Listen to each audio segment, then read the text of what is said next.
Mpendwa mtazamaji, siku ya Alhamisi, karibu katika tafakari ya neno la Mwenyezi Mungu. Tunalipata katika Injili ya Luka sura ya 19 aya ya 41 hadi ya 44. Nitaisoma. Yesu alipofika karibu na Yerusalemu, aliona mji akaulilia akisema, laiti ungelijua hata wewe katika siku hii yapasayo amani, lakini sasa yamefichwa machoni pako.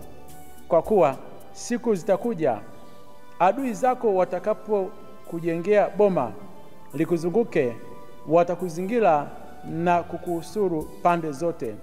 Watakuangusha chini wewe na watoto wako ndani yako, wasikuachie jiwe juu ya jiwe, kwa sababu hukutambua majira ya kujiliwa kwako.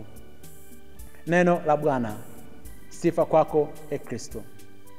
Mpendwa mtazamaji, Yesu Kristo anapoikaribia Yerusalemu, akiwa katika mlima ule wa Mizeituni, anaiona Yerusalemu, alianza kuulilia mji wa Yerusalemu.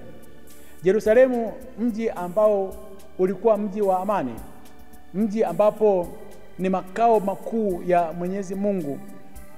Yerusalemu, mahali ambapo hekalu lilikuwa limejengwa, wapo makuhani wanatolea sadaka, watu ambapo walikuwa wanatoa sifa nyingi sana juu ya lile hekalu na mji wa Yerusalemu na sadaka mbalimbali ambazo zilikuwa zinatolewa.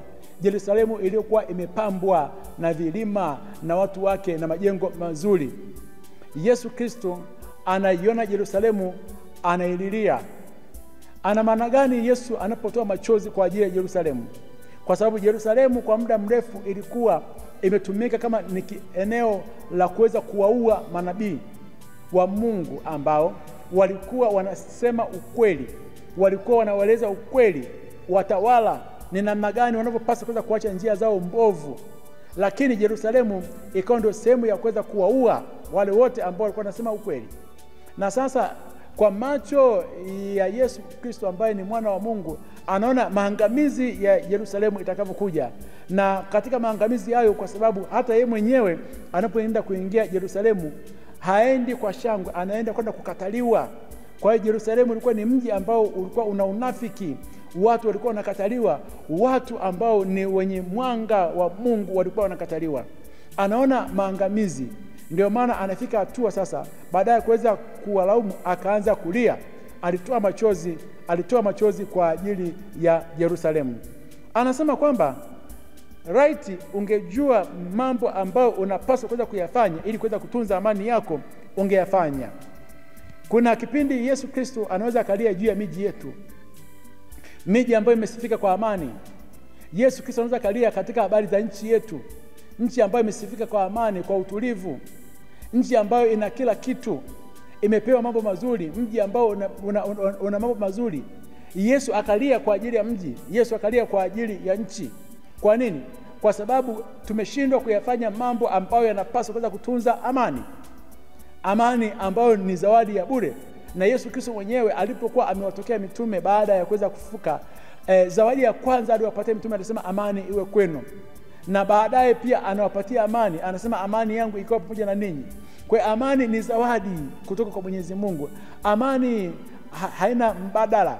Kwa hiyo analia kwa sababu kuna baadhi ya mambo ambayo tumeyaacha. Je, katika mji wako, katika familia yako, katika eneo lako, kuna mambo gani ambayo umeacha? Mambo ambayo yalikuwa ni ya msingi, yalikuwa yanakupatia amani. Ulipokuwa unaenda kanisani kwenda kusali, ulikuwa unapata amani. Ulipokuwa unaenda kwenye maungamo, ulikuwa unapata amani. Ulipokuwa unaongozana na familia yako, unapata amani. Umeacha mambo ambayo ni ya msingi, umeacha yale mambo ambayo ni adili ya kupatia amani, umeenda kujiunga katika miji mingine. Sasa Yesu Kristo analia kwa sababu kuna maangamizi yanakuja mbele yako. Anasema ungejua yale ambayo unapaswa kuweza kuyafanya, ungeyafanya haraka, ila kwa sababu yamefichwa machoni pako, kwamba mabaya, adui zako watakuja na kujengea boma, watakuzingira na watakuangamiza katika pande zote. Na baada ya hapo anasema utaangushwa hadi chini, wewe na watoto wako. Ndivyo ilivyotokea katika mji wa Yerusalemu. Miaka 70 Yerusalemu ilizingirwa boma lake likabomolewa, wakaingia Warumi askari, wakaharibu kila kitu hadi katika hekalu la Mwenyezi Mungu, wakaiba vyote hadi sanduku lile la agano, na watoto wao wote wakapelekwa utumwani. Maeneo hekalu walikuwa wanajisifia na mji ulikuwa unajisifia akageuka kuwa magofu. Tumuombe Mwenyezi Mungu sana, maonyo yanapotokea katika nchi kupitia watu wa Mwenyezi Mungu, vilio vinavyotokea kwa watu wa Mwenyezi Mungu kama Yesu anavyolia Yerusalemu, tugeuke tumrudie Mwenyezi Mungu ili miji yetu na nchi yetu isije kaangamizwa. Akubariki na kulinda Mungu Mwenyezi, Baba na Mwana na Roho Mtakatifu. Amina.